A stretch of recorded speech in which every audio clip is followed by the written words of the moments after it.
Moi, j'accueille un réfugié depuis début septembre. Alors, je vais vous témoigner de ce que ça m'a apporté, pourquoi, comment. Donc, pourquoi d'abord? Parce qu'on ne peut pas rester insensible à ce qui se passe aujourd'hui.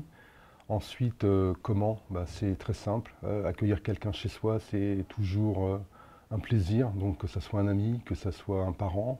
Et puis, dans ce cas-là, un réfugié, c'est un plaisir parce qu'on partage. Et donc, qu'est-ce que ça m'a apporté? Ça m'a apporté un regard différent de l'actualité, de ne pas être spectateur, mais plutôt acteur de ce qui est en train de se passer aujourd'hui.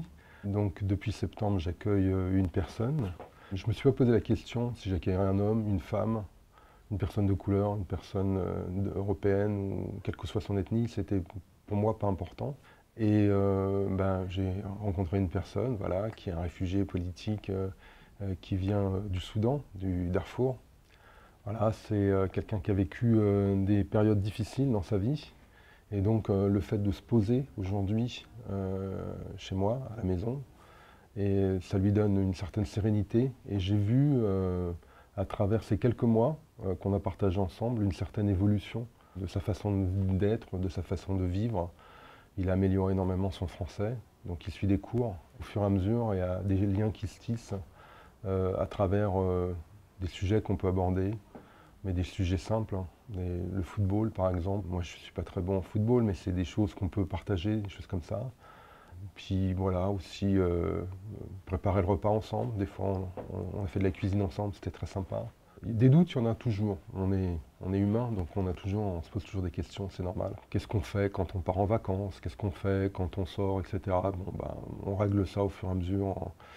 Je ne me suis pas tellement posé de questions par rapport à tout ça, parce que c'est le cœur qui parle d'abord, avant la tête, entre guillemets. Donc, on est accompagné, Singa est derrière et vous aide par rapport aux questions que vous pouvez avoir, par rapport aux démarches que vous voulez faire, par rapport à ce que vous voulez faire en plus. Beaucoup de gens ne veulent pas qu'accueillir, veulent aussi aider la personne. Et tout le monde a vécu des fois des éloignements loin de la famille. Ça doit être encore plus difficile quand on a fui quelque chose de terrible, comme peut être la guerre ou comme peut être la faim ou des choses comme ça qui font que les personnes migrent.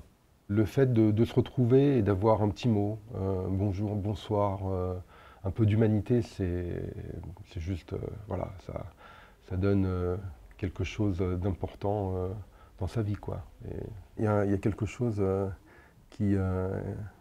auquel j'ai réfléchi souvent, c'est le fait que des grandes nations sont construites à partir des gens qui sont venus de l'extérieur. Je pense bien entendu aux États-Unis, qui est basé sur un peuple, sur des peuples qui sont partis là-bas pour fuir des difficultés qu'ils avaient en Europe surtout. Et puis je pense à la France qui s'est faite avec des gens comme Émile Zola, qui est fils d'immigrés, comme Ponticelli, qui est le dernier poilu et qui a été avec ses frères un grand entrepreneur au XXe siècle. Je pense à Mohamed Altran qui est arrivé il y a une vingtaine d'années en France et qui a créé donc la société d'échafaudage.